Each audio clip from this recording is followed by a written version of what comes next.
Welcome to the students. We are here in the 8th class. Subject is social science and the topic is when people rebel. That is the revolt of 1857.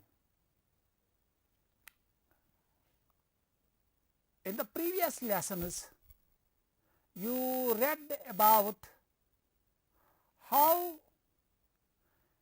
East India Company captured India bit by bit and imposed its policies on India and Indians.